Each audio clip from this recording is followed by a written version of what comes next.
You know what they say, if at first you don't succeed, try and try again. And I guess if that fails, give Marvel a call.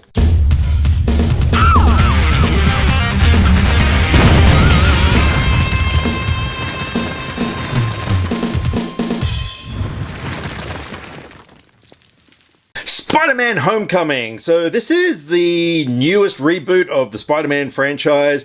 We had the Sam Raimi trilogy at first, of which, well, 2 out of 3 were pretty good. And when the third chapter of that franchise, well, you know, was met with kind of lukewarm fanfare. Okay, it was shit. It got rebooted with The Amazing Spider-Man 1 and 2, which, look, you know, they were okay, but they didn't exactly break box office records or, you know, do anything to get the fans going, oh my god, best Spider-Man ever. But now Sony, who own the character of Spider-Man, have made a deal with the Marvel Studios Cinematic Universe thing, and we've got Spider-Man in these movies now. We saw a first taste of him in Captain America Civil War, of course, and now he's got his own movie. So in this movie, it's kind of like Spider-Man meets the greatest American hero, in as much as Spider-Man's still coming to terms with his powers and how to use them, and he's still just an awkward teenager. In the meantime, Michael Keaton plays a character named Adrian Toomes, aka the Vulture, and this guy has been let down by the system somewhat. He's a scavenger of sorts of pieces of alien technology that have been left over from previous Avengers battles, such as in the first Avengers film. In the meantime, Spider-Man's being mentored by Tony Stark, aka Iron Man, in how to use his powers and become a better human being. All the while, of course, Peter Parker has to deal with typical teenage things like going through puberty and asking girls out and just getting boners at the most awkward times. I think that's something that kids go through. I don't know. Anyway, so look, I'm a little bit late in seeing this movie, and I'll tell you why. It's because we've had so much Spider-Man. I mean, you know, ever since the Sam Raimi trilogy, and then the Amazing Spider-Man movies, and it's just Spider-Man. There's been so much Spider-Man, and as much as I love the character so much, I mean, honestly, I would probably say he's my most favorite Marvel character. I was a little bit hesitant. I was a little bit like, well, I know the reviews are good, but it's another Spider-Man movie. But that being said, it's not just another Spider-Man movie, because they really got it right this time. For starters, the casting of Tom Holland as Peter Parker, Spider-Man, is so brilliant. I mean, we finally got someone who looks like a teenage kid, even though he's 21, but he just fits that role so perfectly.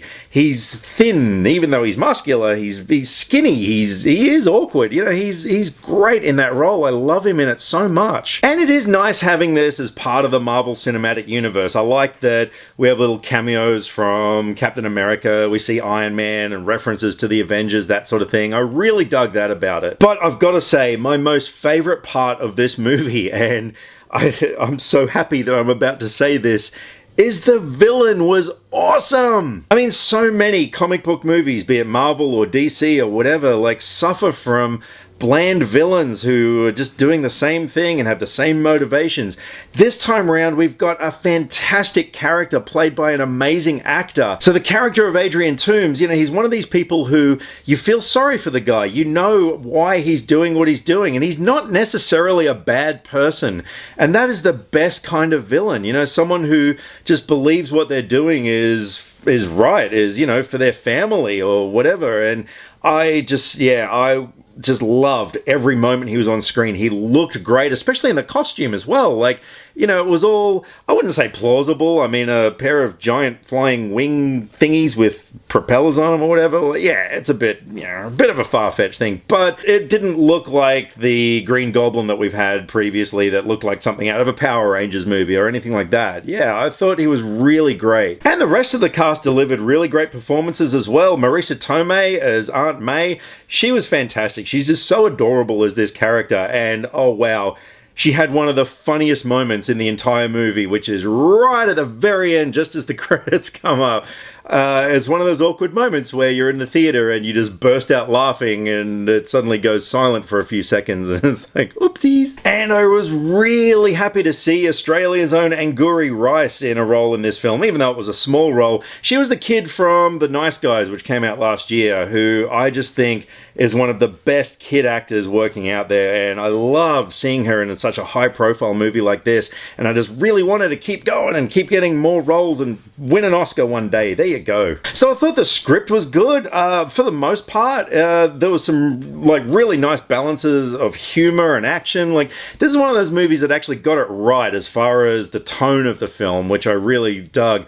Jon Favreau as Happy, who's Tony Stark's assistant kind of guy. He added some really good comedic beats to the film, and yeah, the action scenes in the film, they were mostly good, but it was one of those things where when I was watching them, I just kind of had that feeling like we've seen this before, you know?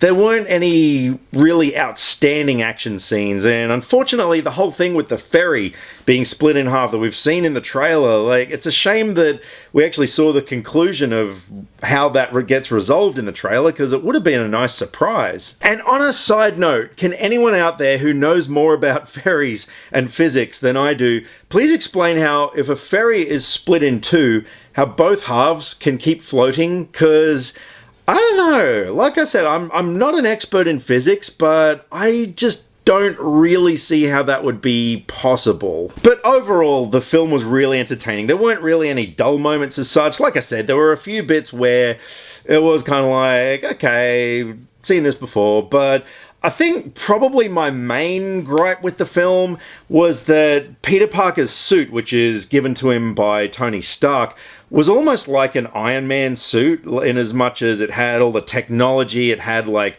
hundreds of different variations of web shooters, and it even had like an artificial intelligence, like a voice inside and stuff like that. No. That's not who Spider-Man is.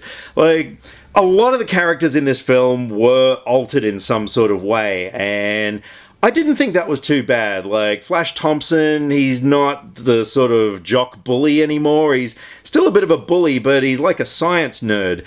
And there's a character in the film whose initials are MJ, and she's, I'm guessing, gonna be the love interest down the track, but of course it's not Mary Jane, it's a different MJ. But I didn't mind that, and to be honest, I thought this version of MJ was one of the standout characters in the film. The dialogue she was given was so funny. But the whole thing with Peter's suit, it actually really let the film down a bit for me, because I like that Peter Parker is just an everyday guy, you know, someone that we can relate to, even though he's got these powers, but you know, it's up to him to learn how to use them. You know, that whole with great power comes great responsibility. In this case, it was more like with great power comes great technology. So, in terms of the overall Spider-Man cinematic offerings that we've had, is this the best Spider-Man movie? I'd probably say it is, mainly because they really nailed the character of Peter Parker. They emphasized more on the aspects of him being an awkward teenager and coming to terms with his powers and how that's going to influence his life. And the villain was just absolutely fantastic. I really, really loved Michael Keaton as the villain in this film. And I'm going to give Spider-Man Homecoming an 8.5 out of 10.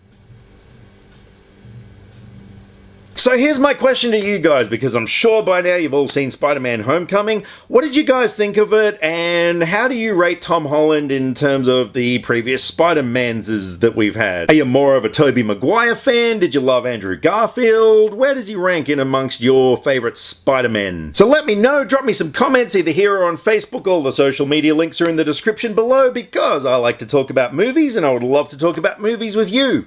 I'll catch you next time. Click subscribe to stay up to date with all the latest movie reviews. Skynet will be taking over any day now, so what have you got to lose?